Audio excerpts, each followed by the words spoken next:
Well, good day, YouTube. I thought I would make a quick video, more or less in response to.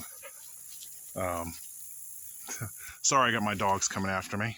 My daughter's out there trying to manage them, but as you can see, they got a mind of their own. They love this great weather.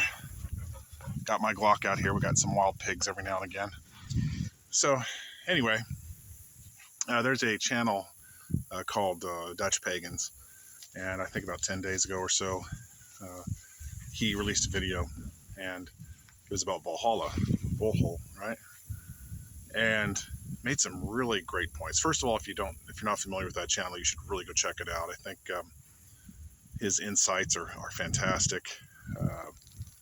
I'd like to think I got a similar style. I like to just talk and have conversations and more or less talk to the camera, but I think he's much better at it than I am. I really, really like his channel. And it was interesting because he was talking about that mindset that we'd like to look at, say, Vikings have, that mindset of eliminating the fear of death or failure, and how that could be applied on a grander scale, how that could be vehicles, people getting their hay and stuff out of these fields. It's kind of funny. But anyway, he's talking about how it could be a way of looking and living your life, as and I'm more or less paraphrasing how the idea of Valhalla could be symbolic as something for change, growth and personal change, where we fearlessly embrace life and all its challenges, where we do things for ourselves. We don't accept a state of a victim mentality. Okay, we're victimized by all these institutions or ideas, or we're not victims. We seek out our own destiny and we don't let nobody get in our way. Which, when it comes to battle, it would explain the fearlessness many Viking warriors have. They don't fear death. They fear dishonor more than death, so to speak. So in the opportunity, they see the opportunities in the challenge and not so much the fear of failure, because we're all prone to that. And I could see where I've had those incorrect perspectives in my own day as well. So it got me to thinking a little bit further, and that what does our modern culture value?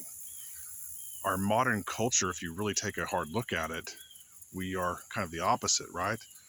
We are always in a position of groveling or begging. Now, this goes for those people who follow Abrahamic faith and things like that, where you beg for a salvation. You're never quite good enough for it. Some believe that you can't earn it, that it's just innate. You're born with it or you're not.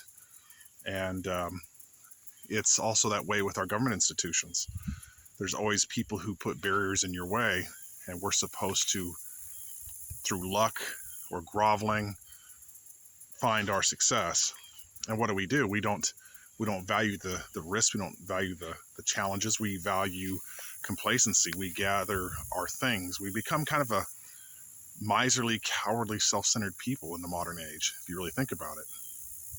So what I'm really trying to say is we tend to judge these older cultures and look upon them in a barbaric light, look at them in a light from a modern viewpoint that's really ignorant, that's really lacking in a greater understanding beyond just the obvious historical things that are always said.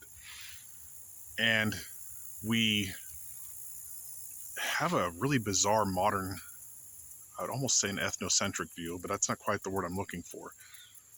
We look back to the past because we have smartphones and technology, that somehow we're culturally superior. And I don't agree.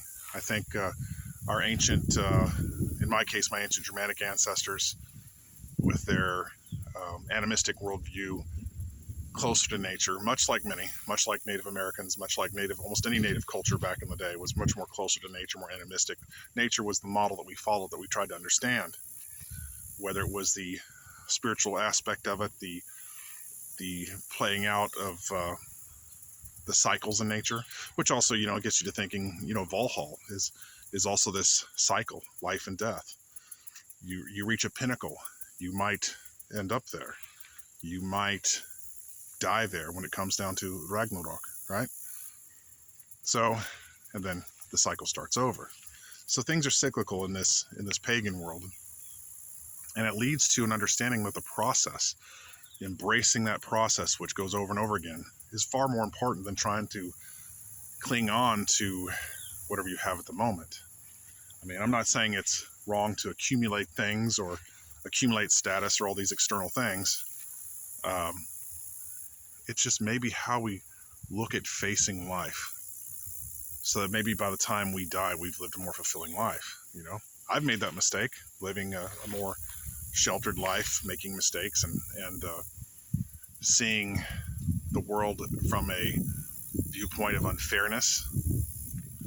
And my phone is trying to do its slow down thing.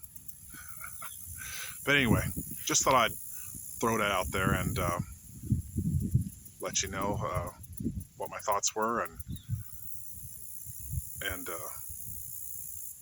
well, I'm trying to find the right words. The day is just too nice. I'm going to go walk with my dogs. Anyway, if you haven't checked out that channel, Dutch Pagans, fantastic. He speaks much better than I do on the subject, you know. And I'm half a century old, and I've learned a lot in those years. And the older I get, the more I realize the truth of what our ancestors were teaching. Anyway, on that note, I'm going to go out there and chase my dogs. They are having a lot more fun than I am. Goodbye.